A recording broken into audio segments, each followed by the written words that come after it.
Muy buenos días a todos. En primer lugar, quería agradecer a la doctora Perello y al doctor Calleja por invitarme a participar en este curso. La verdad, para mí es un placer estar con ustedes, aunque sea en la distancia. Vamos a hablar un poquito de cambios que ha habido en las guías actuales sobre novedades en el diagnóstico y en el tratamiento de la hepatitis autoinmune. Empecemos un poco con el diagnóstico, ¿no? Como ya saben, el diagnóstico de la hepatitis autoinmune se basa en cuatro pilares fundamentales. En primer lugar, la elevación de las transaminasas. Segundo, la presencia de anticuerpos, fundamentalmente anticuerpos antinucleares y antimusculo liso. Tercero, la elevación de las inmunoglobulinas, fundamentalmente inmunoglobulina G, que están presentes más o menos en el 85% de los pacientes, pero hay que tener en cuenta que pueden ser normales, sobre todo en aquellos pacientes que se presentan de forma aguda. Y finalmente, la biopsia, que es fundamental para el diagnóstico de la hepatitis autoinmune. Sin embargo, ninguno de estos criterios es patognomónico de la enfermedad y por lo tanto siempre se requiere la exclusión de otras causas de enfermedad hepática. Además, para intentar un poco ayudarnos en el diagnóstico, el Grupo Internacional de la Hepatitis Autoinmune ha ido desarrollando diferentes criterios que han ido cambiando a lo largo de los años y que, como saben, los últimos que utilizamos en la práctica clínica son los criterios simplificados. Que los criterios simplificados dan puntos entre 0 y 2 según la presencia y los títulos de anticuerpos antinucleares o antimúsculo liso, los niveles de hemoglobina G, las características histológicas y la presencia o no de hepatitis virales. Sin embargo, en las guías nuevas del ICEL que están publicadas recientemente en el Journal of Hepatology, ha habido unos pequeños cambios en estos criterios simplificados, ¿no? Los criterios nuevos están representados en verde y los criterios antiguos en azul para que lo puedan comparar. Entonces aquí la primera diferencia la vemos en cuanto a los anticuerpos. Miren que ahora ya no utilizamos directamente los títulos 1,40 o 1,80, sino que decimos un punto cuando es positivo y 2 puntos cuando los anticuerpos son fuertemente positivos. ¿Y eso qué quiere decir? Depende un poco de la técnica que se utiliza para mirar los anticuerpos. Definimos como positivo cuando los títulos de anticuerpos son superiores a 1 en 40, cuando lo medimos por inmunofluorescencia en triple tejido de ratón, y superiores a 1 en 180, a 1 en 80 o en 160 si lo hacemos en células EP2. Y se consideran fuertemente positivos cuando los títulos son superiores a 1 en 80 en triple tejido de ratón o superiores a 1 en 160 o 320 cuando se hacen células EP2. ¿Y esto por qué ha cambiado? Porque hay un estudio, que es este publicado por Galaski en el 2020, en el cual se analiza y se compara un poco la técnica que se utiliza para mirar los anticuerpos y se vio que cuando se hacen en células EP2, la técnica es muchísimo más sensible, pero es mucho menos específica. Por lo tanto, se consideran positivos cuando están en títulos más elevados.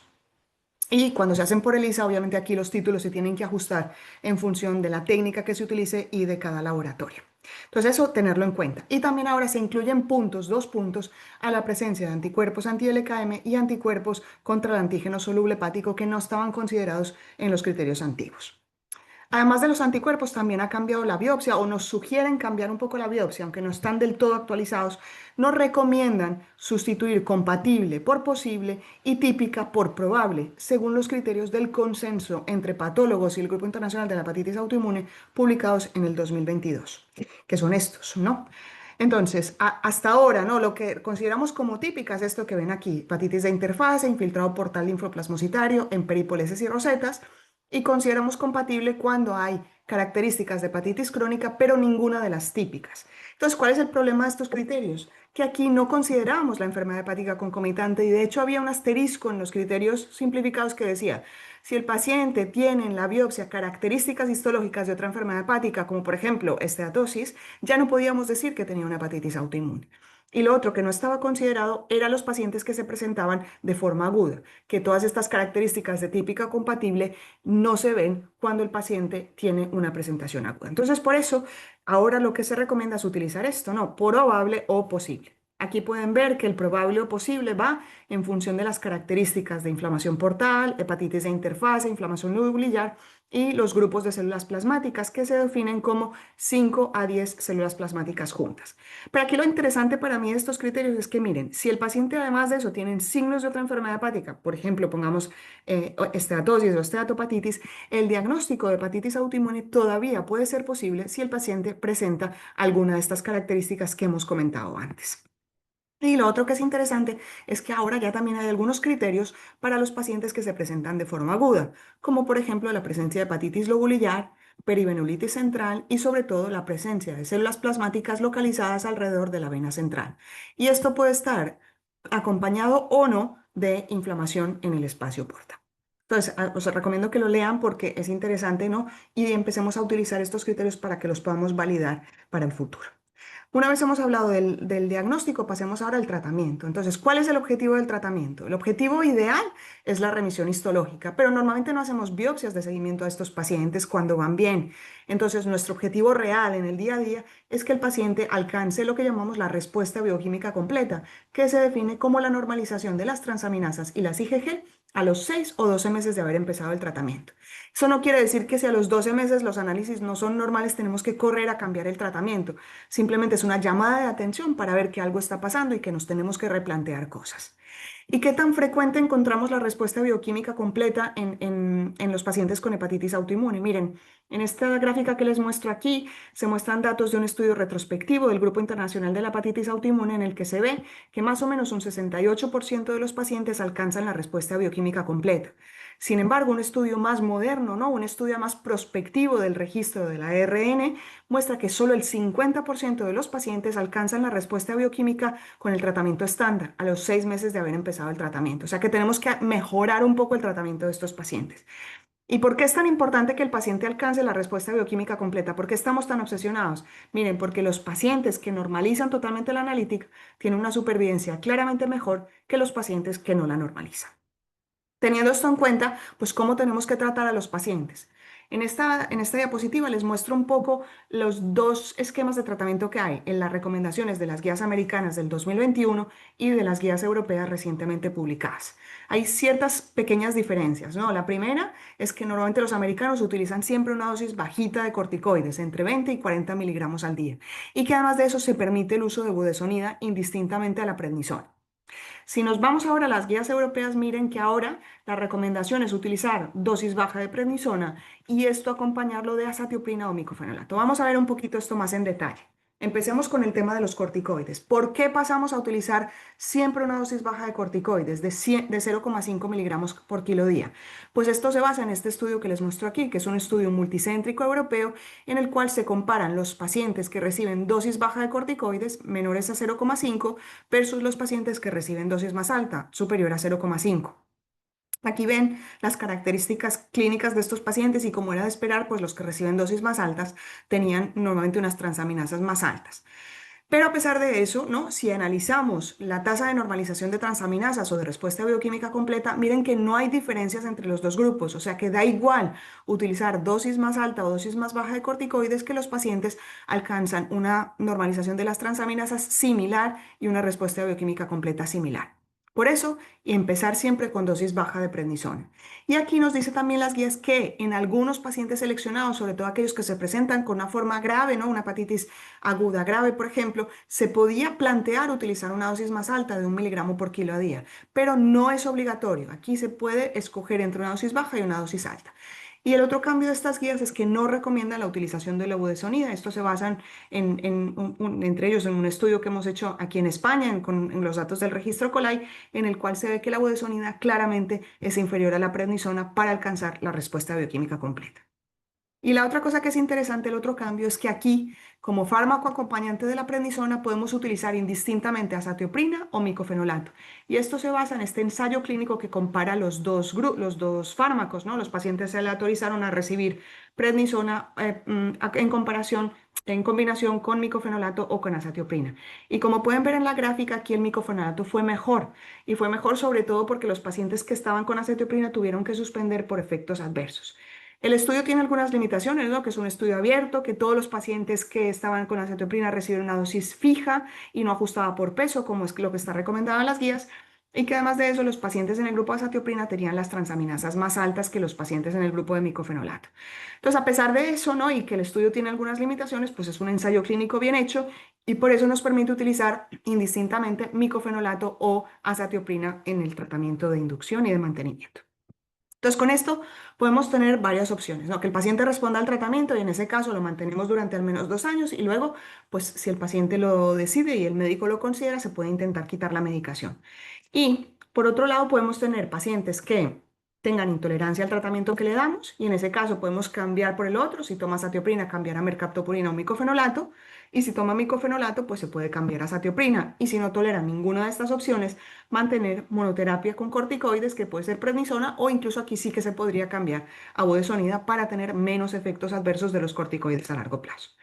Pero el grupo interesante son los pacientes que tienen una respuesta insuficiente. Aquí lo más importante, lo primero, es confirmar siempre el diagnóstico, estar seguros que de verdad hemos diagnosticado bien al paciente de hepatitis autoinmune.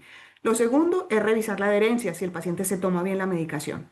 En tercer lugar, nos recomiendan mirar los metabolitos de azatioprina, que ahora veremos para qué sirven, pero no se preocupen porque si no lo tienen disponible, se puede o pues ajustar un poquito la dosis de azatioprina o cambiar a micofenolato y si el paciente a pesar de todo no responde, administrar un fármaco de tercera línea. Entonces vamos a centrarnos un poco en los pacientes con respuesta insuficiente. Entonces, hemos dicho que hay que mirar los metabolitos. ¿Qué miramos? No, miramos dos. Miramos la 6-tioguanina, que es el metabolito activo, el metabolito que es inmunosupresor, y miramos también la 6-metilmercaptopurina, esta 6-MMP, que es el metabolito que es responsable digamos, de la toxicidad hepática. Lo que nos interesa, sobre todo, es la 6-tioguanina, ¿no? Que es el metabolito activo, y se considera que los niveles son óptimos cuando están superiores a 223. Entonces, ¿qué tenemos que hacer? Si esos metabolitos están superiores a 223 y el paciente está en respuesta bioquímica completa, perfecto, pero el que nos interesa es el que no responde. Entonces, si ese metabolito ya está en el rango correcto y el paciente no responde, es un paciente que no vale la pena subirle la dosis de azatioprina porque no va a mejorar más. Entonces, aquí lo que hay que hacer es cambiar a micofenolato o cambiar a un fármaco de tercera línea. Y si el paciente tiene los metabolitos bajos, entonces si está en respuesta, pues nada, los vas monitorizando porque a lo mejor este paciente tiene más riesgo de hacer un flare. Pero lo interesante es el que no responde, ¿no? Entonces aquí podemos mirar la relación entre 6-metilmercaptopurina y 6-tioguanina. Si esa relación es baja, es decir, hay poco de las dos cosas, pero hay poco 6-metilmercaptopurina, entonces aquí podemos aumentar la dosis de azatioprina, alcanzar una dosis máxima de 2 miligramos por kilo al día.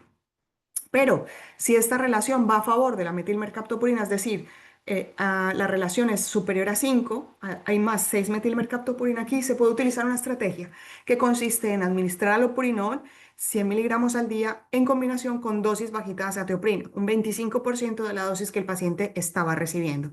Y aquí se ha visto que se alcanza la respuesta bioquímica completa en un porcentaje no despreciable de pacientes. Esto está en este estudio publicado por Welsh en Hepatology el año pasado, que no me da tiempo a comentarlo, pero que os recomiendo que lo lean. Entonces, si el paciente no responde, ¿no? Hemos ajustado la dosis de azatioprina, pues aquí podemos cambiar a micofenolato o cambiar a tacrolimus. Aquí en las guías americanas digamos, han hecho ellos mismos un metaanálisis en el que se ve que no hay claras diferencias entre tacrolimus o micofenolato. Sin embargo, si analizamos este estudio, que a mí me parece muy importante, y miramos el grupo en color morado, que es el grupo que cambiamos a micofenolato o tacrolimus porque no responde, miren que aquí tacrolimus es claramente superior a micofenolato.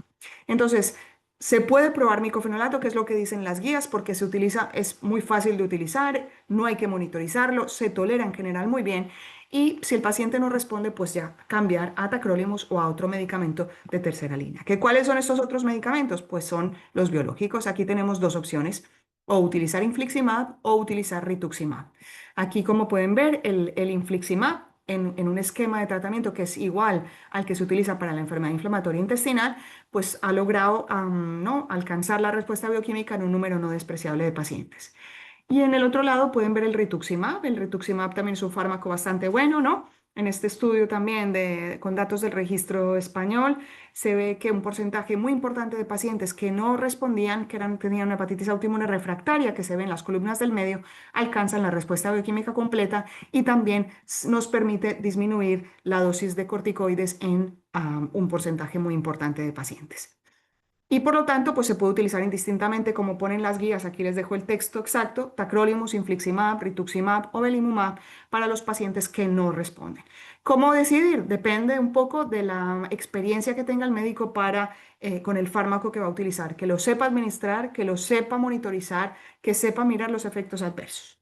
Y con todo esto ya concluyo, ¿no? Que el diagnóstico de la hepatitis autoinmune, esto es muy importante, siempre requiere la exclusión de otras causas de enfermedad hepática y siempre, siempre, siempre una biopsia hepática que es fundamental para el diagnóstico. El tratamiento de primera línea es eficaz solamente en un 50-60% de los pacientes, pero es muy importante intentar conseguirlo porque la respuesta se asocia a una mejor supervivencia. En el caso de respuesta insuficiente y antes de cambiar el tratamiento hay que siempre asegurar el diagnóstico y la adherencia. Como pueden ver, la evidencia para tratamientos de segunda o tercera línea es muy limitada. Micofenolato y tacrolimus son los más utilizados, pero podemos utilizar biológicos, como los he mostrado antes.